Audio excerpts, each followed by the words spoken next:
Bonjour et bienvenue dans Questions politiques et merci d'être fidèle au rendez-vous du dimanche de France Inter, du journal Le Monde et de France Info. Notre invité jusqu'à 13h, on a dit de lui qu'il incarnait un conservatisme apaisé et de bonne humeur, entre le conservatisme énervé de Zemmour et le conservatisme malheureux de Finkielkraut. Fin de citation. La formule est de son éditeur. Il y a quelques mois encore, il était l'espoir de la droite, candidat idéal, tête de liste des Républicains aux élections européennes. C'était il y a moins d'un an et tant de choses ont changé depuis. Nouveau président, nouvel organigramme pour le parti. Et LR s'apprête à lancer le grand chantier de la refondation du corpus idéologique. L'avenir de la droite est-il toujours au conservatisme? Question politique est en direct avec l'eurodéputé François-Xavier Bellamy. Pour intervenir, l'application mobile France Inter ou le hashtag QuestionPol. France Inter. Question politique. Ali Badou. Bonjour François-Xavier Bellamy. Bonjour. Et bienvenue pour vous interroger l'équipe de questions politiques, Nathalie Saint-Cric de France Télévisions. Bonjour Nathalie. Bonjour à tous. Solène de Royer du journal Le Monde. Bonjour Solène. Bonjour à tous. Et Karine Bécard de France Inter. Bonjour Karine. Salut tout le monde. Karine qui a préparé votre portrait, Monsieur Bellamy, et nous le découvrirons ensemble tout à l'heure. Partons de l'actualité de cette date symbolique et peut-être d'un sentiment de déjà-vu. Hier, cela faisait tout juste un an que débutait le mouvement des Gilets jaunes. On a vu des défilés, on a vu des scènes de violence à Paris, des affrontements entre manifestants et forces de l'ordre. Comment est-ce que vous avez vu ces images un an après le début d'un mouvement totalement inédit dans l'histoire de la Ve République ? Il y a d'abord le mouvement des Gilets jaunes et cette manifestation, au départ pour des raisons sociales, pour des raisons de pouvoir d'achat. Mais je ne voudrais pas confondre ce qui s'est passé avec ce qu'on a vu hier. Et je voudrais commencer par revenir sur les images que nous avons tous à l'esprit. Les images de ces casseurs qui, en plein Paris, ont pu, pendant des heures, incendier, empêcher des pompiers d'intervenir, caillasser les pompiers et finalement détruire même des monuments commémoratifs et cette stèle en hommage au maréchal Juin. Place d'Italie à Paris. Et je crois que devant ces images, on ne peut que constater l'incroyable impuissance de l'État. C'est quand même des images frappantes qui montrent que le désordre peut régner au cœur de la capitale aujourd'hui encore. Alors bien sûr, les indignations se font entendre de partout, mais moi je voudrais demander au gouvernement qu'en est-il de la réponse qui est apportée aujourd'hui à ces violences ? Vous trouvez que la police, les forces de l'ordre n'ont pas agi avec suffisamment d'énergie pour réprimer les manifestants ? Nous pouvons dire notre soutien absolu aux forces de l'ordre qui subissent ce désordre depuis tant de temps maintenant, qui sont dans un état, j'imagine, d'épuisement devant cette tension à laquelle ils font face. Mais ça n'enlève rien à la responsabilité de toute la chaîne de l'État qui aujourd'hui est défiée au cœur de la capitale. Très concrètement, qu'est-ce que vous auriez voulu très concrètement, que les forces de l'ordre fassent ? Cette personne qui, devant les yeux des caméras, était en train de détruire cette stèle, est-ce que maintenant, cette personne qui était reconnaissable de toute évidence, est-ce qu'elle est arrêtée ? Est-ce qu'elle sera condamnée ? Ceux qui, et parce que ça n'est pas seulement un fait isolé, ceux qui, il y a quelques jours, brûlaient un chapiteau à Chanteloup-les-Vignes, ces hommes que Édouard Philippe a décrit simplement comme des imbéciles. Est-ce qu'ils ont été arrêtés ? Mais vous dites quoi ? Vous dites faiblesse de l'État ? Vous dites pas faiblesse de l'État, il y a des gens qui ne sont pas à la bonne place. Défaite de l'État. C'est très frappant. Et encore une fois, le grand drame, c'est que c'est toute notre démocratie qui recule. Il n'y a pas de démocratie, il n'y a pas de liberté lorsqu'il n'y a pas d'ordre public. Et il n'y a pas même d'ailleurs de liberté de manifester. Pour beaucoup de ceux qui, au début du mouvement des Gilets jaunes, ont voulu de manière paisible dire leur refus devant une hausse de taxes, il n'y a pas de liberté de manifester lorsque toutes les manifestations sont désormais systématiquement prises en otage par des casseurs, par des black blocs que l'on voit agir dans une forme d'impunité qui semble un peu sidérante. Hier, il y a une manifestation qui a été interdite au dernier moment par le préfet de police. Quand vous dites que c'est en gros la chienlit, est-ce que vous pensez que c'est par idéologie ou par incompétence ? Je ne crois pas que ce soit par idéologie. Je ne vois pas quelle idéologie délirante pourrait conduire à laisser prospérer un tel désordre. Mais je pense qu'il y a, en tous les cas, ce n'est pas à moi d'apporter les réponses sur les causes. Non, mais puisque vous attaquez en considérant qu'on voit en gros des scènes partout qui se multiplient. Mais ça, c'est un fait. Non, mais d'accord, mais vous imputez ça à quoi ? Mais notre État, aujourd'hui, notre État est à genoux. En tous les cas, il donne le sentiment de ne pas être capable de rétablir l'ordre. Et je prends d'autres exemples, mais il se malgré les violences policières, c'est assez curieux, en fait. C'est comme si vous reprochiez, en tout cas aux forces de l'ordre, de n'être pas intervenu assez fort. Mais ce qui est assez terrible, c'est qu'on a l'impression, et là, pour le coup, il y a des stratégies de maintien de l'ordre qui sont manifestement défaillantes. On a l'impression qu'en effet, notre État est fort avec les faibles et faible avec les forts, faible avec les violents, alors qu'à l'inverse, on a, par exemple, l'un de vos confrères journalistes qui a été victime de l'explosion d'une grenade. On a le sentiment, au fond, que, alors que les casseurs ne sont pas interpellés, on voit une stratégie de maintien de l'ordre qui, elle, continue à maintenir une forme de tension, de crispation, et qui ne cesse d'ailleurs de faire monter cette tension au lieu de la résorber. Alors, au-delà des violences, quels enseignements tirez-vous de ce mouvement social inédit et diriez-vous que ce mouvement a apporté des choses positives ? François-Xavier Bellamy. Pour que ce mouvement apporte des choses positives, il aurait fallu que le gouvernement y réponde d'une manière constructive, d'une manière claire. Or aujourd'hui, j'ai le sentiment que malheureusement, 1 an après la naissance du mouvement des Gilets jaunes, malgré l'agitation médiatique qui a été organisée autour du grand débat, de fait, rien n'a changé aujourd'hui. Nous n'avons toujours pas de cap clair vers lequel nous diriger, de réponses qui sont apportées aujourd'hui à cette inquiétude. Les 17 milliards, ce n'était pas la bonne solution, c'était pas suffisant. C'était une manière de mettre un sparadrap très coûteux sur une situation qui n'est pas résolue sur le fond. Et je prends un exemple tout simple de cette espèce de situation curieuse dans laquelle nous sommes, où on a un maximum de tensions sans en réalité avoir en face de réformes claires qui soient faites.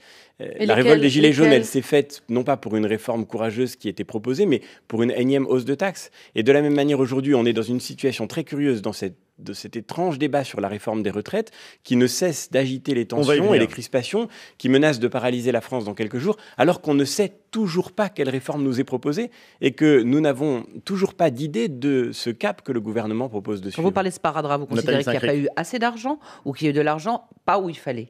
Ou alors, et deuxième question, est-ce que vous considérez comme Jérôme Sainte-Marie que c'est une espèce de revival de la lutte des classes qu'on avait un petit peu oublié pendant un certain temps, ce qu'on voit actuellement ?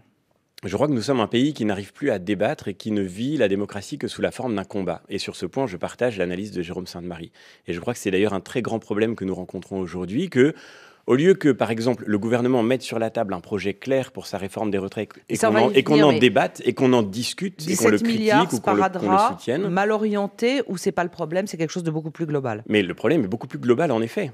Et mettre 17 milliards pouvait permettre de faire un peu illusion, un peu plus longtemps, un peu plus de temps, mais ça ne résout pas le problème sur le fond. Mais quand l'OFCE dit que c'est une augmentation du pouvoir d'achat depuis 2007 qu'on n'a jamais vu à 800 € supplémentaires, est-ce que vous considérez que ça n'est pas un problème de pouvoir d'achat ou fallait faire encore plus? Mais c'est pas seulement un problème de pouvoir d'achat, c'est très clair. Qu'est-ce que vous auriez fait si vous aviez été aux affaires?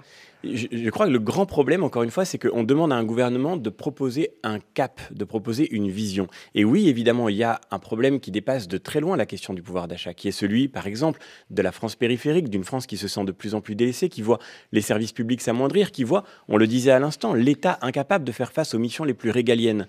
Et nous avons évidemment des propositions à faire sur le sujet, mais il faudrait encore que le gouvernement fasse des propositions et qu'on puisse en débattre. Et c'est simultanément la crise de l'hôpital, c'est simultanément la question de ce débat impossible sur la réforme des retraites qui fait monter cet état de tension et de crispation sans, encore une fois, que face à cette agitation, eh bien, on ait le sentiment de pouvoir discuter et dialoguer ensemble. Justement, pour qu'on comprenne bien votre point de vue, quand on regarde ces différentes colères qui s'expriment avec plus ou moins d'intensité, après les pompiers, les policiers, on a vu la mobilisation dans les hôpitaux, celle de certains étudiants avant le 5 décembre dans les transports publics et la fonction publique contre la réforme des retraites. Quel est le point commun, quoi de commun pour vous entre toutes ces colères ? Eh bien, je vous dis, pour moi, le point commun, c'est que nous sommes dans un pays qui ne parvient plus à débattre, mais qui n'arrive plus qu'à envisager les relations politiques sous la forme d'un combat. Et ça, pour le coup, c'est vraiment une situation préoccupante. Mais je crois, parce que ce qui est très curieux, c'est que... Mais vous ne répondez pas à la question. Quoi de commun entre le mouvement dans l'hôpital public et ce qu'il se prépare pour le 5 décembre prochain dans les transports? Quoi de commun entre ce que vivent les pompiers, les policiers et les étudiants? L'autre point commun, c'est que nous sommes aussi, alors on ne peut pas confondre tous les mouvements que vous évoquez à l'instant, mais j'observe que beaucoup de ces mouvements de colère et de révolte sont portés par ceux qui, depuis très longtemps, portent le poids de l'effondrement de l'État partout dans les territoires. On pourrait ajouter à ceux que vous venez d'évoquer les enseignants, qui sont directement victimes de l'incapacité que nous avons aujourd'hui à assumer les missions du service public, à assumer au fond le cœur de l'État régalien. Et c'est la raison pour laquelle je crois, par exemple, il faudrait proposer une réforme des retraites ambitieuse et exigeante, une réforme des retraites courageuse aussi, parce que nous avons besoin de remettre de l'énergie dans le régalien, dans les institutions, dans les services publics, dans l'hôpital par exemple, dans l'éducation nationale, pour faire en sorte de garantir que la mission de l'État soit assumée partout. Et ça suppose, c'est vrai, de réorienter les politiques qui sont menées, peut-être de la dépense sociale, qui est l'objet d'une forme de fuite en avant, vers la dépense d'intervention de l'État. Ce serait quoi une réforme des retraites courageuse? Mais ça consisterait à dire simplement aux Français, en les regardant dans les yeux, que oui, c'est vrai, l'espérance de vie a augmenté, que nous sommes l'un des pays en Europe où l'on passe le plus de temps de sa vie à la retraite et que, par mesure de justice envers les générations qui viennent, et pour permettre d'éviter que nous continuions dans cette espèce de spirale de la dépense sociale, eh bien, on puisse se donner les moyens de travailler un peu plus longtemps. C'est ce qui a été dit, ça. Mais non, pas du tout. Si. Aujourd'hui, le président de la République nous propose une réforme des retraites dont le postulat, c'est qu'elle ne fera faire aucune économie à l'État.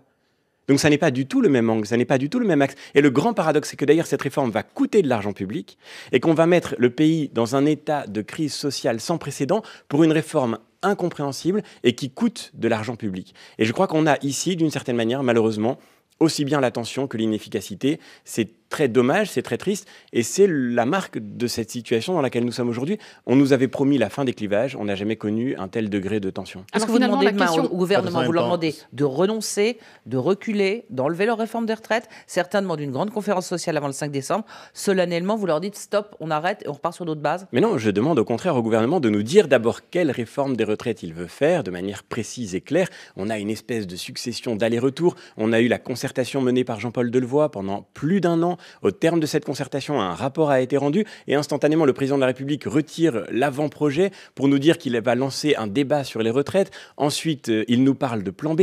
Personne n'y comprend rien. Personne n'y comprend rien. Et moi, je dis au gouvernement, on ne peut pas jouer avec le moral des Français. La retraite, ça n'est pas seulement une question technique. C'est le travail de toute une vie. C'est l'avenir d'une famille. C'est l'avenir de nos aînés qui se joue. Il faut enfin de la clarté, enfin de la transparence. Nous avons des propositions à faire. Nous les avons faites d'ailleurs. On demande au gouvernement de mettre sur la table un projet pour qu'on puisse en débattre sereinement, paisiblement, mais qu'on puisse avoir un vrai débat. Et nous, notre sentiment, c'est que si réforme des retraites il y a, et il faut qu'il y en ait une, cette réforme doit être faite non pas pour essayer d'installer une sorte de jardin à la française, très administratif, très bureaucratique dans notre système de retraite, mais simplement pour pouvoir faire en sorte de garantir l'équilibre du système des retraites sans baisser les pensions de nos retraités et en faisant en sorte que l'État puisse se concentrer de nouveau sur ses missions régaliennes. Karine Bécard. Finalement, la question qui se pose maintenant, c'est qu'est-ce qui va se passer le 5 décembre? Appel à manifester. Il y a beaucoup de corps différents et pas seulement la SNCF et la RATP qui comptent effectivement manifester ce jour-là et peut-être même les jours suivants. Est-ce que vous imaginez un pays, là, maintenant, qui pourrait totalement se bloquer? Est-ce que c'est une hypothèse à laquelle vous songez? Mais de fait, c'est évidemment une possibilité parce que, encore une fois, dans cette situation de très grande tension que nous traversons, il semble qu'il soit possible que les colères se rejoignent. Moi, je ne le souhaite pas, bien sûr. Je ne le souhaite pas, je ne l'encouragerai pas. Je crois que notre pays a besoin de sortir de cette espèce de spirale de la colère et que nous avons besoin de retrouver un débat démocratique et que le lieu de ce débat, ça n'est pas nécessairement le blocage et la confrontation. Mais je crois qu'il est urgent, encore une fois, qu'on sorte de cette confusion pesante dans laquelle on se trouve aujourd'hui. Et est-ce que vous diriez que les Gilets jaunes, finalement, ont infusé partout dans la société, ont infusé dans beaucoup de catégories sociales différentes? Non, ils ont été le symptôme, je pense, de la situation dans laquelle nous sommes. Ils ont été aussi le symptôme, il faut bien le dire, du fait que aujourd'hui, beaucoup de Français ont le sentiment que pour être entendus, il faut passer par la tension, passer par la confrontation et parfois par la violence. Et ça, c'est aussi une forme de défaite de notre démocratie. On devrait pouvoir avoir la certitude que notre voix est entendue, même quand cette voix est respectueuse des institutions et respectueuse du cadre normal de l'exercice démocratique. Solène de Royer. Alors, depuis le début de l'année, le rythme des réformes semble s'être un peu ralenti. L'exécutif temporise sur un certain nombre de dossiers, notamment celui des retraites, mais pas seulement. Est-ce que vous diriez que la capacité à réformer d'Emmanuel Macron est compromise, entamée? Est-ce qu'il serait à un tournant de son quinquennat? François-Xavier Bellamy. Dans un quinquennat, on ne cesse de parler de tournant. J'ai toujours trouvé ça comme simple auditeur ou observateur étonnant. Je crois qu'il n'y a pas de tournant, d'autres tournants que ceux qu'on s'impose à soi-même. Moi, je ne crois pas, à titre personnel, je ne crois pas que la France soit irréformable. Je pense que ce qui manque à la France, c'est de la clarté, et une forme de lucidité qui lui soit proposée. Et encore une fois, je reviens sur ce que je disais à l'instant. On ne se plaint que la France est irréformable que quand on n'a pas fait la pédagogie nécessaire de la réforme qu'on voulait lui proposer. Encore en l'occurrence, le candidat Emmanuel Macron, pendant sa campagne présidentielle, a présenté les grandes lignes de cette réforme des retraites. C'est pas quelque chose de nouveau qui surviendrait au bout de 2 ans et demi. Temps, avait essayé également sur les régimes spéciaux. C'est une retraite qui est portée par un homme de droite, Jean-Paul Delevoye, pour un Premier ministre qui vient de la droite, Édouard Philippe. Enfin, c'est pas quelque chose qui vous est idéologiquement très éloigné. Mais ça ne vous aura pas échappé que Jean-Paul Delevoye ne cesse d'être contredit par le Premier ministre, par le Président de la République. Aujourd'hui, qui peut savoir exactement à quoi ressemble la réforme des retraites que propose le gouvernement ? Moi, je ne le sais pas, en tous les cas. Il y a une négociation jusqu'à l'été pour essayer justement d'éviter que ce soit le cirque dans toute la France. Mais ce qui est très curieux, c'est qu'on on termine une concertation avec Jean-Paul Delevoye. Cette concertation donne lieu à un pré-rapport. Ensuite, on engage des négociations. Personne ne comprend exactement de quoi il s'agit. Et à chaque instant, on entend parler de plan B, de clause du grand-père, qui est immédiatement démenti, puis immédiatement réaffirmé. Bref, il y a quelque chose de très anxiogène. Moi, je crois que ça n'est pas si compliqué que ça de dire aux Français, ce que le président de la République n'a jamais fait, que nous devons faire des économies avec notre système de retraite. Et au fond, tout le problème est là. Vous parlez de pédagogie en disant que ça a été fait, mais je ne le crois pas personnellement. Quand on dit aux gens qu'on va mettre un âge pivot, en réalité, on fait de cette réforme l'occasion de retarder l'âge du départ à la retraite, mais sans le dire aux Français. Il faut parler aux Français. Moi, je ne crois pas que les Français manquent de maturité. Ils sont tout à fait... Nous sommes capables de comprendre comment fonctionne notre État, ce qu'est la dépense publique que nous allouons à notre État, et nous sommes capables de faire les efforts qu'il faut si on nous les explique et si on nous les propose d'une manière un peu honnête et respectueuse de l'intelligence collective. 12h20, il est venu parler aux Français avec nous. L'eurodéputé Les Républicains François-Xavier Bellamy est l'invité de Questions Politiques jusqu'à 13h. France Inter, Ali Badou. Questions politiques. C'est la tradition, François-Xavier Bellamy, votre portrait signé Karine Bécard. C'est vrai qu'en mai dernier, vous êtes devenu un eurodéputé, mais vous restez, si vous me le permettez, un objet de curiosité. Parce que vous continuez à vous présenter comme un philosophe qui explique que rien ne le prédestinait à faire de la politique, qu'il s'est fait rattraper mieux que c'est elle qui est venue le chercher, ce qui est assez romantique. Alors qu'en fait, François-Xavier Bellamy, à 20 ans, vous étiez déjà au service de certains ministres, de Rachida Dati notamment quand elle était à la justice. À 23 ans, vous êtes élu conseiller municipal, puis adjoint à la mairie de Versailles. Sans oublier, à 32, vous tentez de devenir député à l'Assemblée. Et puis la même année, vous lancez votre propre parti, Servir, parce qu'après le fiasco de François Fillon et l'élection d'Emmanuel Macron, vous vous dites que vous pourriez très vite avoir à rebondir. Donc reconnaissez que vous avez toujours cherché à exister, politiquement parlant, même à Bruxelles. Contre Sylvie Goulard, la candidate française à la Commission européenne, vos premiers coups de griffe n'ont pas tardé et ils vous ont permis de vous faire remarquer. Des pressions ont été exercées sur beaucoup de nos collègues dans cette salle, en provenance de chefs d'État ou de gouvernements nationaux, pour écarter ces interrogations. Je suppose que vous n'en avez pas eu connaissance, mais ne croyez-vous pas que c'est le rôle du Parlement que de pouvoir vous permettre d'apporter les réponses qui pourraient garantir aux citoyens de nos pays qu'ils peuvent avoir pleinement confiance dans l'action de la Commission européenne ? Quand Sylvie Goulard s'est fait auditionner en octobre dernier par les eurodéputés, c'est vous, François-Xavier Bellamy, qui avez eu l'autorisation de poser les toutes premières questions. Sans agressivité, c'est vrai, même s'il s'en dégageait de la férocité, en tout cas, vous nous auriez presque fait oublier vos 8,48%, le pire score enregistré par votre parti désormais, anciennement l'UMP, aujourd'hui les Républicains, lors d'un scrutin européen. Mais tout ça ne nous a pas empêché de souhaiter présider votre délégation qui comprend 8 eurodéputés, une bagatelle à l'échelle européenne. Donc, que pesez-vous vraiment, François-Xavier Bellamy, depuis François Fillon et jusqu'à aujourd'hui, la ligne libéralo-conservatrice, votre ligne versaillaise et catholique a précipité la droite vers ce désastre. Ce qui signifie que ceux qui, à présent, veulent rebâtir votre mouvement ont commencé certes à s'y engager, mais visiblement sans imaginer vous consulter. Réaction, François-Xavier Bellamy ? Bon, il y aurait beaucoup de choses à dire. D'abord, Oui, c'est vrai, et ça peut paraître surprenant, mais je n'avais pas du tout imaginé, et il y a un an, vous le disiez, les choses vont vite, il y a un an, je n'aurais pas imaginé une seconde être devant vous ce matin comme député européen. Maintenant que j'ai accepté cette mission, je l'ai acceptée complètement et je vais la vivre complètement. Mais vous avez toujours été attiré par la politique. J'ai toujours eu le sentiment qu'il fallait, bien sûr, s'engager pour tenter d'être utile à son pays, et je crois que nous sommes dans un moment de crise, on le disait à l'instant, qui ne nous autorise pas à nous désintéresser de l'avenir de notre pays.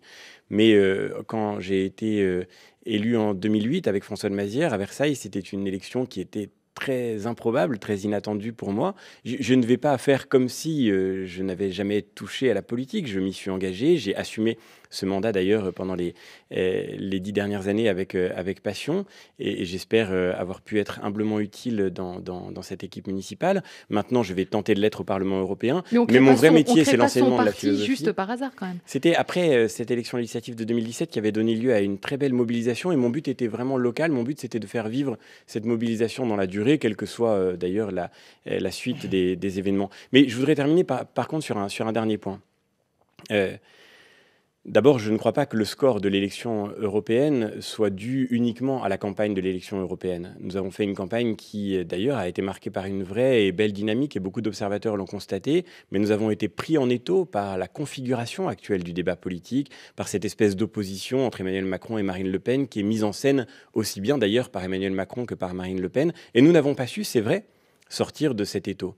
La question pour nous maintenant qui est posée, c'est comment reconstruire cette famille politique. Mais je n'ai jamais tenté de faire prévaloir, et peut-être on reparlera des questions de laïcité, je n'ai jamais tenté pour ma part de faire prévaloir une ligne identitaire ou catholique. Je suis frappé d'être toujours reconduit à ces étiquettes. Je n'ai jamais caché mes convictions personnelles ou ma foi, par exemple, mais je crois que ça n'est pas un étendard en politique. Je n'en ai jamais fait un étendard en politique. Beaucoup d'observateurs m'y reconduisent, mais vous n'aurez jamais entendu de ma part un seul argument qui fasse d'une religion, par exemple, un argument d'autorité sur le terrain politique. Nous sommes ici comme des citoyens pour parler de l'avenir d'un pays et pour en parler avec notre raison. Et mon vrai métier et ma vraie passion, c'est l'enseignement de la philosophie. Et en philosophie comme en politique, je crois que c'est la raison qui doit s'exprimer pour faire naître un dialogue. Et ça, pour le coup, nous aurons l'occasion justement d'ouvrir le chapitre de la laïcité, le chapitre de la reconstruction de la droite. Mais partons d'abord de votre occupation actuelle et donc de ce que vous faites comme eurodéputé au Parlement européen, puisque jeudi, les eurodéputés ont donné leur feu vert à Thierry Breton pour le poste de commissaire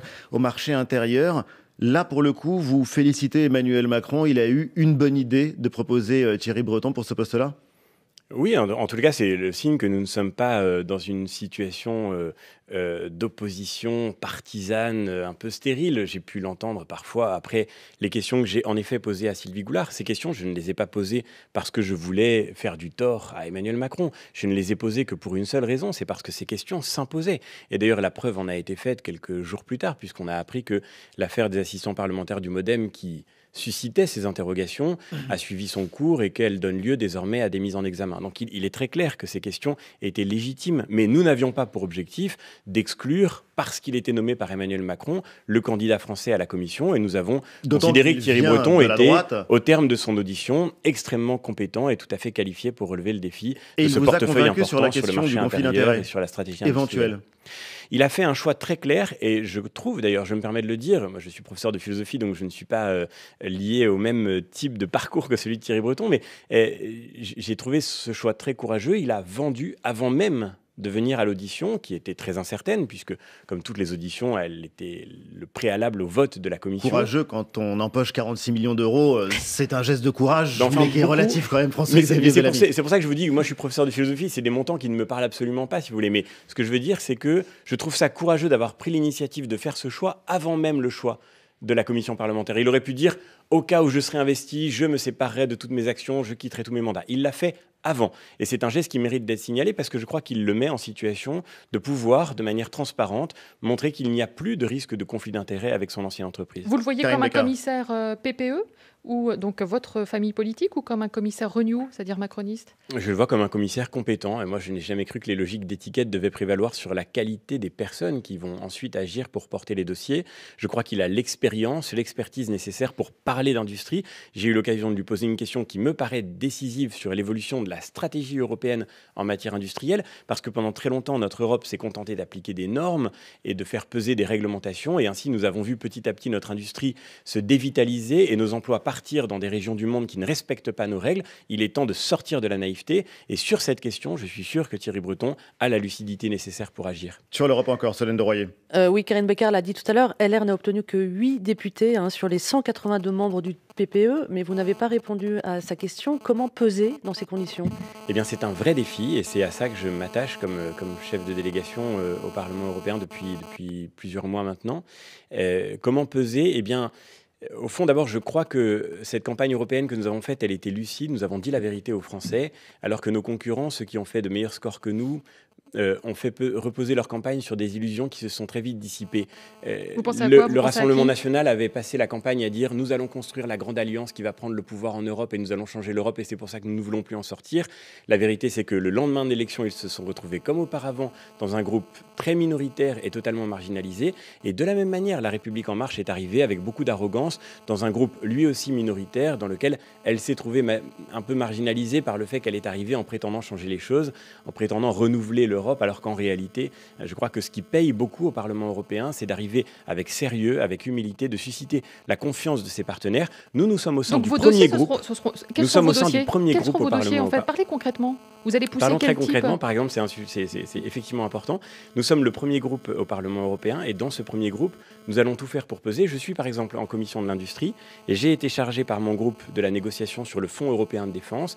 C'est un fonds absolument décisif pour l'industrie de défense française et puis aussi pour la vision française de la stratégie en matière de défense. On voit très bien aujourd'hui que les tensions internationales nous obligent à développer une vraie autonomie stratégique européenne en matière de défense. J'ai gagné d'une certaine manière la possibilité de mener cette négociation face à d'autres candidats qui venaient des pays de l'Est, qui venaient de la Pologne ou de la Roumanie, qui n'ont pas du tout la même vision que nous sur ces sujets. Mais je crois que si j'ai été choisi pour cette négociation, c'est parce que justement, en travaillant avec sérieux, nous pouvons susciter la confiance, nous pouvons recueillir l'adhésion et nous pouvons avoir une vraie stratégie d'influence. C'est ce qui a pu manquer à la France dans les institutions européennes au cours des dernières années. Et je crois qu'aujourd'hui, les premiers mois de notre mandat sont assez encourageants parce qu'ils me montrent que nous ne sommes pas condamnés à rester spectateurs, que nous ne sommes pas condamnés à regarder passer les balles. Vous avez rappelé le rôle que j'ai joué, que nous avons joué avec Geoffroy Didier aussi dans l'audition de Sylvie Goulard puis de Thierry Breton. Ce rôle important, influent, je crois, et j'espère qu'il pourra être utile à la France et à l'Europe dans les années qui viendront. Et puisque Thierry Breton parlait de l'avenir de la téléphonie mobile, de la 5G, voire de la 6G. Il y a un téléphone allumé sur ce plateau. Il grésille et donc je voulais juste vous le signaler pour régler le problème. Quel je le dis en souriant, mais dans l'actualité... Magnifique transition. Ouais, subtil. Merci. Très subtil. Merci à tous. Mais François-Xavier Bellamy, dans l'actualité aussi de l'Europe cette semaine, la future présidente de la Commission faisait mercredi une annonce. Elle a demandé de rebaptiser le portefeuille du commissaire grec qui inclut notamment les questions migratoires.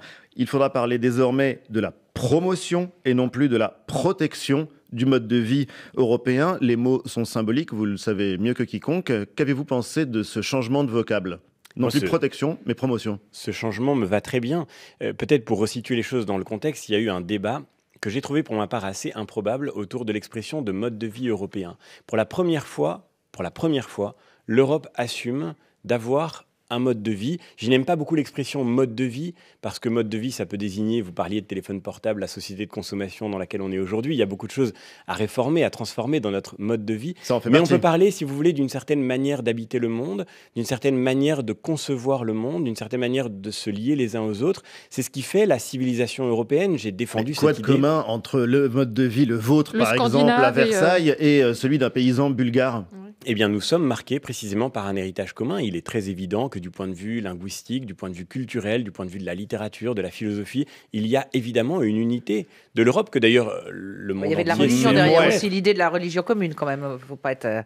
Je veux dire, le mode de vie, c'est un peu plus que simplement... C'est surtout nos racines chrétiennes, en fait. C'est ça que on peut le dire, mais c'est incroyable après, si on le pense... incroyable que vous j'ai toujours défendu pendant la campagne le fait que l'Europe était une civilisation, et comment ne pas le voir, qui était faite, effectivement, d'une pluralité de traditions.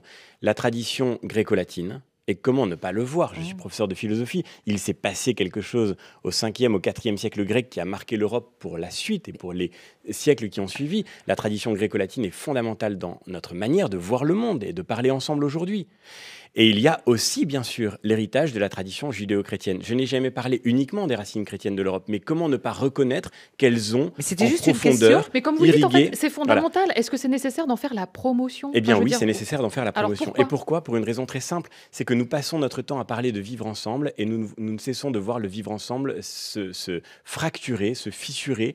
Nous ne cessons de voir notre société contestée dans ce qui fait le lien qui nous attache aux autres. Et donc oui, il faut. Et c'est la raison pour laquelle protection me paraît moins bien que promotion. Vous parliez de conservatisme François-Xavier Bellamy, parce que vous récusez totalement la lecture des questions de mode de vie au quotidien, en termes de lutte des classes, pour le dire rapidement. Quoi de commun entre la vie de quelqu'un qui est démuni et quelqu'un qui est immensément riche?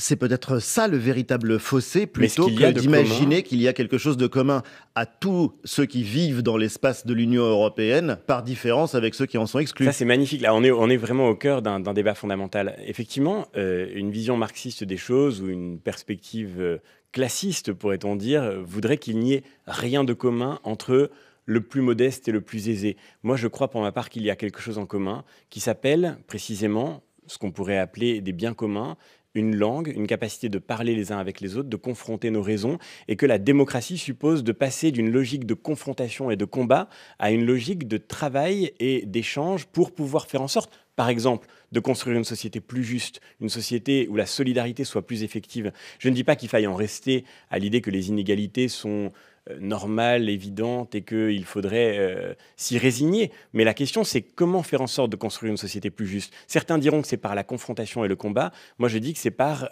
le dialogue qui est précisément au cœur de l'intuition européenne, au cœur de ce qui est né précisément dans la Grèce antique, dans la Rome de l'Antiquité et dans la tradition judéo-chrétienne qui nous dit précisément qu'il y a une dignité égale des hommes et des femmes, une dignité égale des personnes humaines. Ça, c'est pour le coup ce que l'Europe a de meilleur à dire. Ça, vous le trouvez au 5e siècle avant Jésus-Christ ?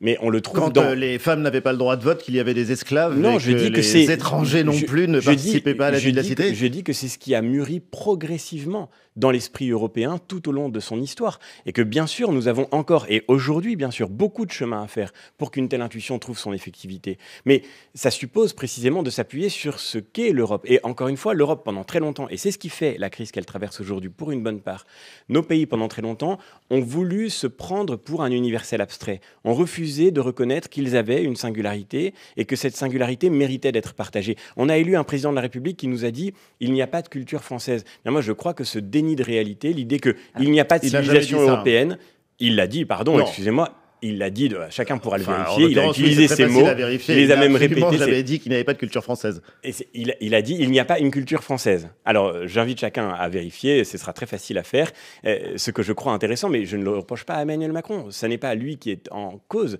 Il était, quand il prononçait cette phrase, le symptôme d'un déni de réalité qui date de bien avant lui et qui, d'une certaine manière, traverse notre société. Est-ce que vous considérez, est-ce que vous considérez que globalement, dans les prises de parole d'Emmanuel Macron ou dans la vision de la société ou de l'avenir qu'il peut mettre en avant, est-ce que vous avez l'impression qu'il est radicalement différent de vous ou de ce que la droite ou ce que la nouvelle version de la droite peut dire aux citoyens? Est-ce que là-dessus, il y a un véritable clivage entre lui, élite mondialisée, je ne sais quoi, c'est à vous de le dire, pas à moi. Est-ce que vous pensez-vous? François-Xavier Bellamy.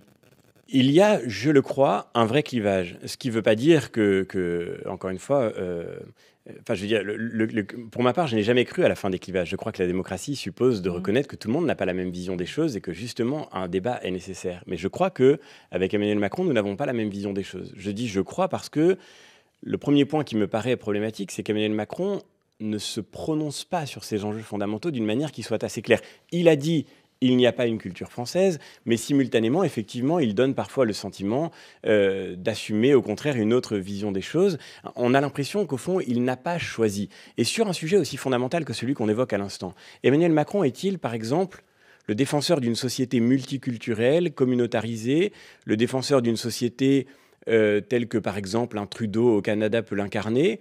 Emmanuel Macron est-il celui qui dit que le voile n'est pas son affaire, par exemple, et que ça n'est pas une question qui se pose? Ou bien Emmanuel Macron est-il le défenseur, comme Jean-Michel Blanquer, d'une vision plus universaliste, plus républicaine? On ne le sait pas. Et vous considérez qu'il a à se prononcer là-dessus et qu'il y a une urgence? Bien sûr. Et que c'est un vrai sujet dans C'est un défi fondamental. Emmanuel Macron est-il celui qui lance le débat sur l'immigration en France, ou celui dont les députés européens votent des amendements pour ouvrir les ports de manière inconditionnelle aux ONG au Parlement européen? Emmanuel Macron est-il celui qui défend précisément cette unité de la société autour d'une histoire commune, ou bien celui dont les députés européens ont contesté l'idée du mode de vie européen? Donc vous dites qu'il bute sur lui-même, sur son en même temps, en fait. Moi, je ne crois pas au en même temps. Je pense que le en même temps est une forme de dévitalisation de la démocratie. Et donc, c'est à cause de ça qu'il n'y a plus de cap, selon vous? C'est à cause de ça que le débat est si confus et qu'on a tant de mal à avoir une perspective claire. La démocratie, c'est comme la vie, ça ne peut pas être en même temps. La vie, nous dit Kierkegaard, elle se sculpte à mesure des choix que nous faisons. La vie, c'est ou bien ou bien. Et bien là, sur ces questions-là, il faut choisir d'une certaine manière. Sur les questions migratoires, c'est ou bien ou bien. On ne peut pas simultanément dire que les Italiens sont la lèpre nationaliste parce qu'ils refusent d'accueillir des migrants, et puis ensuite nous expliquer qu'il y a un vrai sujet avec l'immigration. Vous plaidez pour un grand discours du président de la République sur ces questions de laïcité? Moi, je voudrais simplement demander au président de la République d'être clair sur ces sujets, et ces sujets sont fondamentaux, et je voudrais lui demander simultanément d'être courageux sur ces sujets, parce qu'on en a besoin. Quand Jean-Michel Blanquer, je le redis, a expliqué sur votre antenne que le voile ne lui paraissait pas souhaitable et qu'il n'était pas, en tous les cas, souhaitable d'en faire la promotion à l'intérieur de l'espace scolaire, eh bien, je n'ai pas entendu Emmanuel Macron défendre son ministre, alors même qu'il était mis en cause d'une manière très violente, qu'il a été mis en cause dans cette manifestation d'une manière très violente et qu'il a été menacé par Yacine Bellatar sur l'antenne de vos confrères de RFI. Je n'ai pas entendu le président de la République défendre son ministre sur ce sujet, et je crois que sa parole aurait été nécessaire. En l'occurrence, pour rappeler ce qu'a dit Emmanuel Macron au sujet du voile dans les services publics, il a dit la chose suivante: il y a un devoir de neutralité dans les services publics. Quand on éduque nos enfants, je cite le président de la République, on demande qu'il n'y ait pas de signes religieux ostentatoires. Après, ce qui se passe dans l'espace public, c'est pas l'affaire de l'État ou du président de la République. Est-ce que, d'après vous, il faut légiférer, interdire le voile dans l'espace public, pour le dire très simplement? Non, d'abord, la question n'est pas forcément seulement celle de légiférer. Le sujet, c'est aussi la manière dont nous réagissons à ce qui est en train de se produire en ce moment, à cette espèce de sécession intérieure que nous voyons monter. J'ai regardé, comme beaucoup, avec stupeur, avec inquiétude, cette manifestation contre l'islamophobie, qui n'était rien d'autre que l'expression, en réalité, de la montée d'un communautarisme assumé, revendiqué, et d'un communautarisme qui s'exprime d'une manière violente. Communautarisme, définition, François-Xavier Bellamy? Communautarisme, quand vous prétendez que l'expression politique doit avoir pour but de défendre les valeurs ou les droits de votre communauté. Alors que je crois, et on revient au débat qu'on évoquait tout à l'heure, moi je crois que la politique n'a qu'un seul et unique but et qu'un seul et unique sens, c'est de défendre le bien commun, celui qui nous relie, quelles que soient précisément nos conditions sociales ou bien nos appartenances de conviction ou de religion. Justement, on a vu Xavier Bertrand et le président du groupe Les Républicains au Sénat, Bruno Retailleau, demander au ministère de l'Intérieur d'interdire les listes communautaires aux élections municipales. Proposition de loi pour interdire, dit Bruno Retailleau, tout élément direct ou indirect relevant de discours contraires au principe de la souveraineté nationale. Et comme exemple, il a pris le fondamentalisme islamique. Pas le terrorisme, le fondamentalisme. On aimerait vous demander, par exemple, donc, est-ce qu'il faudrait interdire les listes indépendantistes en Corse ? Mais on ne peut pas tout confondre. Enfin, oui, c'est pas en le même l'occurrence, sujet. Qu'est-ce qui atteint la souveraineté nationale davantage, par exemple, que ceux qui souhaitent l'indépendance ? Non, mais encore une fois, on ne peut pas tout confondre. Il y a dans l'irrédentisme, il y a une idée politique que je ne partage absolument pas, qui me paraît effectivement contraire à l'unité de la République, mais qui est exprimée par des gens qui pensent que leur région ne fait pas partie de la nation française. Ça n'a rien à voir avec le fait que des gens qui se reconnaissent comme des citoyens français veulent que la France évolue dans le sens de leur communauté religieuse. C'est les indépendantistes. Les royalistes, par exemple. Non mais attendez. Ils doivent se présenter ou pas? Ali Par Badou, définition, pardon. ils sont anti-républicains. Non mais pardon, Ali Badou, enfin c'est...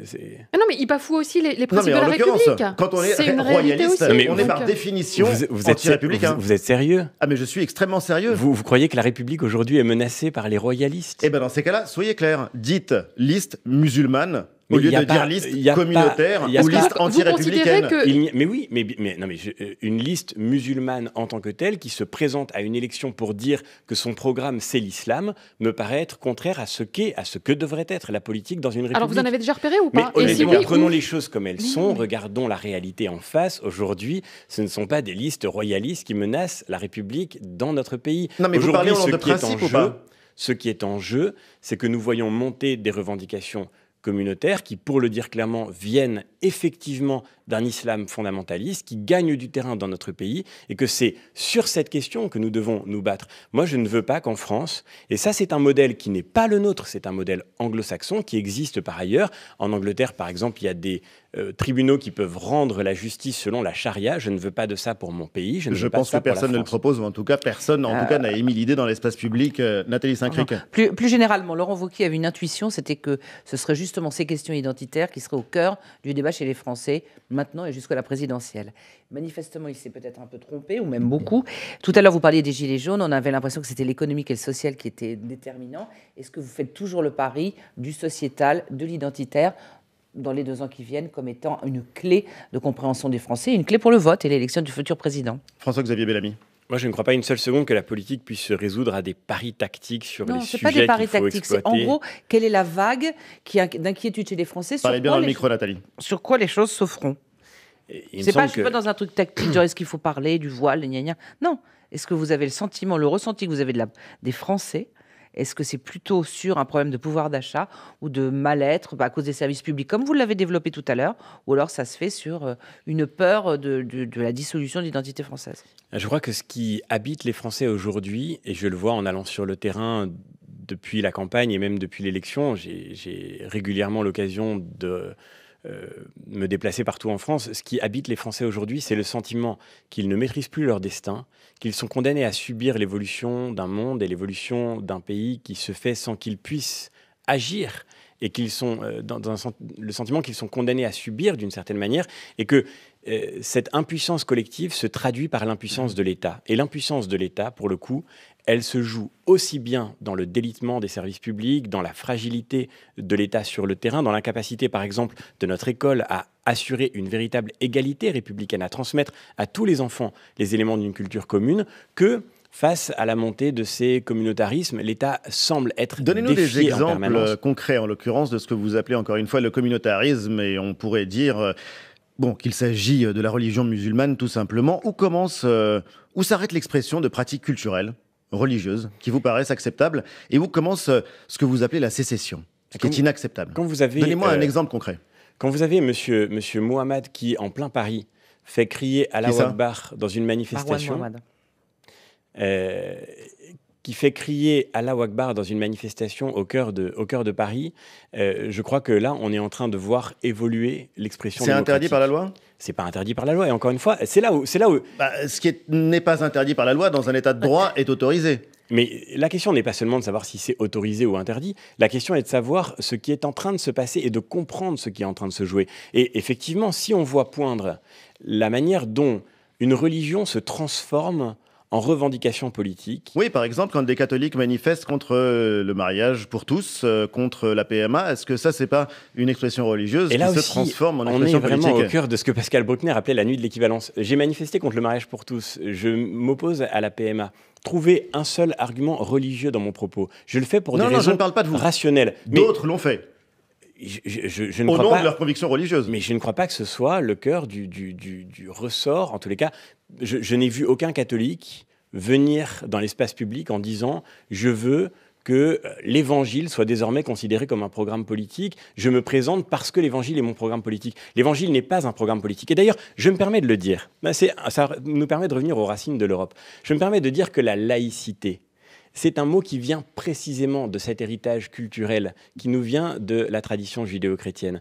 Rendre à César ce qui est à César et à Dieu ce qui est à Dieu, c'est une prescription qui vient précisément de l'intérieur de la tradition chrétienne. Et il y a au fond, au cœur de notre modèle, quelque chose comme une séparation. C'est pour ça qu'en 1905, ça s'est si bien passé, les débats autour de la loi de séparation des églises et de l'État. Toute l'histoire de l'Europe a été marquée par le conflit entre les papes et les empereurs, entre le pouvoir spirituel et le pouvoir temporel. Mais il n'en reste pas moins que ce conflit est l'expression de la progression, de la maturation, du sens de la distinction du spirituel et du temporel. Et nous ne devrions surtout pas faire l'impasse sur le fait qu'aujourd'hui, l'islam constitue un défi pour nos sociétés parce que cette distinction ne fait pas partie de l'islam. Pas les pratiques les plus rigoristes, pas les intégrismes ou le terrorisme, l'islam en tant que tel. Mais l'islam en tant que tel suppose une réponse spécifique. Je pense qu'il faut évidemment construire une société dans laquelle il soit possible, et tant de musulmans le montrent, de croire à l'islam en étant en même temps un citoyen parfaitement respectueux des institutions républicaines. Une immense majorité des citoyens musulmans de notre pays le montrent aujourd'hui. Mais malgré tout, l'islam pose un défi particulier à une société comme la nôtre parce que l'islam ne connaît pas cette dimension de la laïcité qui a mûri au sein de la civilisation européenne. Et donc, il faut que nous puissions inventer les réponses et que nous puissions les apporter aujourd'hui. Quelle réponse, justement, François-Xavier Bellamy? Soyez concret, on fait quoi? Sur le voile, on fait quoi? Mais c'est la raison pour laquelle je soutiens évidemment la proposition de loi proposée par Bruno Retailleau pour interdire les listes communautaristes. Mais comment vous faites pour les repérer, ces listes communautaristes? Parce que là, vous venez de dire à l'instant, voilà, les candidats qui se revendiquent de l'évangile, il n'y en a pas. Vous croyez sincèrement qu'il va y avoir des candidats qui se revendiquent de l'islam? Vous pensez sincèrement que ça va être aussi limpide? D'abord, il y a eu à l'élection européenne une liste qui s'est présentée comme étant une liste musulmane. Oui, mais vous avez écouté leur programme. Enfin, je veux dire, ils mettaient pas l'islam. Enfin, les lois de l'islam n'étaient pas, les préceptes de l'islam n'étaient pas au-dessus des lois de la République. À partir de sa dimension confessionnelle. Donc ça change quand même un peu la donne. Et la deuxième chose, c'est que d'ailleurs, je lisais chez certains de vos confrères des enquêtes passionnantes sur la manière dont les élections municipales se préparent dans un certain nombre de territoires de notre pays. Il y a évidemment des pressions de nature communautaire qui sont exercées aujourd'hui sur des élus ou des logiques communautaires qui entrent dans la composition des listes électorales. Je crois que c'est là-dessus que nous devons apporter une réponse. Et on ne peut pas simplement balayer d'un revers de la main comme si c'était anecdotique la situation. Je vous pose des questions de principe et en l'occurrence, on voit qu'il n'est pas question de principe, mais d'une religion particulière. Mais vous ne devriez pas parler de liste communautaire. Bien sûr que ça concerne toutes les confessions, évidemment, mais aujourd'hui, je ne vois pas de liste qui se présente en disant que la Torah doit devenir un programme politique, je ne vois pas de liste qui se présente en disant que l'Évangile doit devenir un programme politique, et je ne crois pas qu'effectivement, le défi qui se pose à l'unité de la République, ce soit la montée en puissance du royalisme triomphant. Enfin, donc c'est pas une question absurde de ne pas... Concernant les municipales, on voit par exemple des cas comme Toulouse, où le maire sortant, M. Moudinque, qui était les Républicains, va finalement être soutenu par La République En Marche au risque de créer une forme de confusion. Est-ce que vous trouvez ça souhaitable, cette espèce de merveilleux accord entre tout le monde?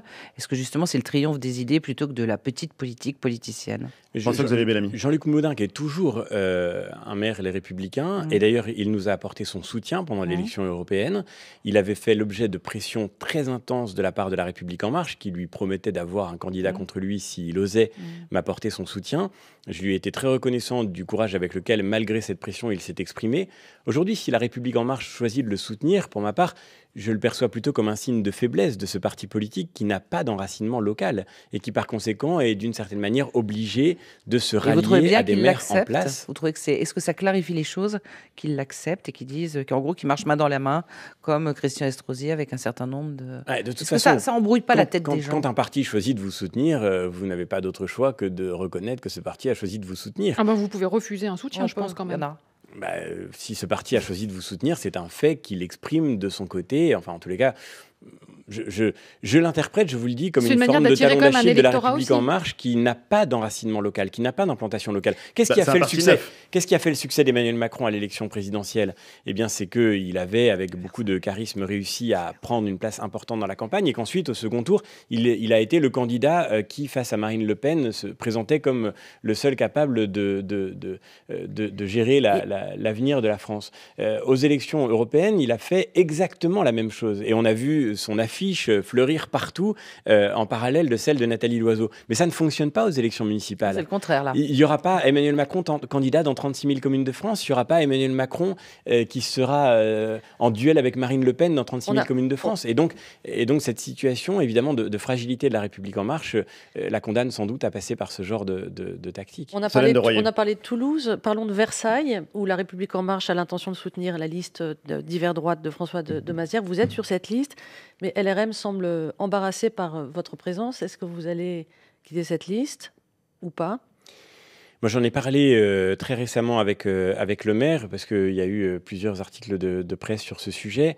Nous vivons une aventure magnifique à Versailles depuis 12 ans maintenant, puisque François de Mazières a constitué autour de lui, en 2008, une liste avec des gens qui venaient de sensibilités différentes de la droite et du centre, mais qui n'était pas une liste d'étiquettes. À l'époque, d'ailleurs, c'était une grande singularité de cette équipe municipale, et il a su faire triompher cet esprit qui a perduré jusqu'à maintenant. Moi, je ne voudrais pas que... Vous n'êtes pas rancunier, puisque les Versaillais ont voté majoritairement pour Nathalie Loiseau et la liste d'Emmanuel Macron. Malgré tout, c'est chez vous. Ils ont préféré la République En Marche à votre liste. On a quand même fait 27% et j'ai été très touché du soutien que les Versaillais nous ont apporté. Pour la première fois de l'histoire depuis Louis XIV. Vous restez sur la liste, François-Xavier Bellamy, vous restez sur la liste ou pas ? Il reste quelques minutes. Moi, je suis là vraiment pour être utile. Je ne voudrais pas que ma présence constitue un problème et vienne perturber les C'est-à-dire que si En Marche exige que vous soyez plus là, vous pourriez partir ? Non, alors pour le coup, je ne suis pas du tout soumis à quelque pression que ce soit. La seule pression que je recevrai, mais ça n'est pas une pression, la seule chose qui compte pour moi, c'est le choix que fera François de Mazières. Et si lui souhaite avoir une liste vraiment locale, avec simplement des personnalités engagées dans la vie locale et non pas dans la vie politique nationale, je le comprendrai très bien et je serai tout à fait prêt à ne pas poursuivre si ça devait poser problème. Ça n'enlèvera rien au fait que je reste profondément attaché à cette ville. Non, c'est de la loyauté. Je dois beaucoup à François de Mazières. Je sais qu'il est un excellent maire. J'espère et je suis sûr qu'il sera réélu et qu'il continuera d'agir pour la ville. Et moi, tout ce que je peux faire de mieux, c'est d'être à la place la plus utile pour lui dans les années qui viendront. Vous êtes allé voir J'accuse de Roman Polanski, où vous avez des états d'âme par rapport à la nature de l'auteur du film ? Vous irez le voir ? Je n'ai pas été voir ce film. J'ai malheureusement trop peu de temps pour aller au cinéma. Mais pour revenir sur le cœur du sujet, qui est la situation d'une part des violences faites aux femmes et de ce grand débat qui traverse la société d'aujourd'hui, et d'autre part la question de la liberté d'expression et de création, parce que c'est deux débats qui sont mêlés d'une manière assez confuse. D'abord, je crois, et je suis très heureux de ce que la ministre exprime aujourd'hui dans le JDD, que nous devons tout faire pour que la justice en France prenne mieux en compte la garde des Sceaux, les violences qui sont faites à l'égard des femmes, et notamment les violences conjugales. Je suis effondré de voir, et c'est peut-être aussi un symptôme de la fragilité de la civilisation ou d'une forme de retour de la violence ordinaire. Je suis effondré de voir à quel point les femmes sont aujourd'hui victimes de violences, et ça ne peut pas ne pas... Aujourd'hui, c'est pas ancré justement dans la culture? Il n'y a pas une culture de la violence faite aux femmes? Moi, je ne le crois pas. Je pense que la violence est toujours ce qui surgit quand la culture, au contraire, recule. Et je crois que la barbarie est toujours ce qui réapparaît quand la civilisation s'effondre. Et dans cette forme de barbarie... Les chiffres donnent une constance depuis 20 ans, depuis qu'on les connaît. Avant, on appelait ça drame conjugal. Mais manifestement, il n'y a pas une explosion contemporaine. C'est simplement qu'on en parle et qu'on le sait. Il me semble, en tous les cas, que ça veut dire que nous avons besoin d'être plus civilisés et d'être mieux civilisés. Et il y a une vraie réflexion à mener sur ce sujet, parce que c'est aussi un sujet éducatif majeur, bien sûr. Et sur J'accuse. Mais pour le reste, ce qui me gêne beaucoup par ailleurs dans le débat, c'est que d'abord, je crois que c'est la justice qui doit faire le travail de sanctionner et de punir. Et aujourd'hui, on en arrive à une forme de justice immanente à l'intérieur de la société qui ne se préoccupe plus du principe du contradictoire. Même les plus grands criminels ont droit à des avocats, même les plus grands criminels ont droit de faire appel. Et c'est dans la justice que la plainte devrait passer. Je sais qu'il y a des efforts à faire sur ce point. Les Républicains, d'ailleurs, et Aurélien Pradier ont déposé un projet de loi récemment pour améliorer la protection des femmes, qui a été voté à l'unanimité. C'est un progrès. Il y a encore des progrès à faire. Mais en revanche, ça n'est pas un progrès quand certains font l'objet d'une forme de... Je ne parle pas de Roman Polanski parce que c'est un cas encore particulier. Non, attendez, vous n'avez pas répondu à la question. Je suis désolée. Roman Polanski, c'est intéressant. Pour paraphraser le ministre de la Culture, est-ce que le génie, finalement, est une circonstance atténuante quand il y a viol? Non, le génie n'est en aucun cas une circonstance atténuante. Donc vous irez voir éventuellement ce film? Vous encouragez les autres à aller voir ce film ou pas? Je crois en revanche que indépendamment, le problème de la création à la artistique, question. Le problème ce qui pose problème dans le cas de Roman Polanski, c'est que Roman Polanski a tenté, si je comprends bien son parcours, de se soustraire à la justice. Ça, c'est un problème grave. Mais si vous voulez, après, il est tout à fait clair aussi que de grands génies peuvent produire de grandes œuvres malgré le caractère scandaleux de leur existence. Donc, sans faire une disserte de philo, en gros, j'accuse, vous y allez. On peut lire de grands textes de philosophie qui ont été écrits par des gens qui, par ailleurs, étaient des crapules. Marlène Schiappa dit qu'elle n'ira pas. Vous, on vous pose la question, est-ce que vous irez le voir? Moi, je n'irai pas voir ce film. Je n'ai pas d'estime pour la personne. Je suis gêné, en revanche. Je suis gêné notamment par le fait que cette personne se soustrait à l'exercice de la justice, parce que ça, pour le coup, ça me paraît très grave. En revanche, je ne crois pas une seule seconde qu'on devrait soumettre l'approbation d'une œuvre artistique à un jugement moral sur la nature de la personne. Et quand je vois l'espèce de puritanisme qui est en train de s'emparer de notre rapport aux œuvres de la culture, je me dis qu'on ne gagne rien du point de vue de la liberté. Donc vous faites preuve également. On va devoir malheureusement en rester là, mais le débat est passionnant et j'espère que vous reviendrez, François-Xavier Bellamy, pour le prolonger. Merci, bon dimanche. Merci à toutes les trois. Merci à Alexandre Gilardi et à toute l'équipe technique de Questions Paul. On vous donne rendez-vous la semaine prochaine.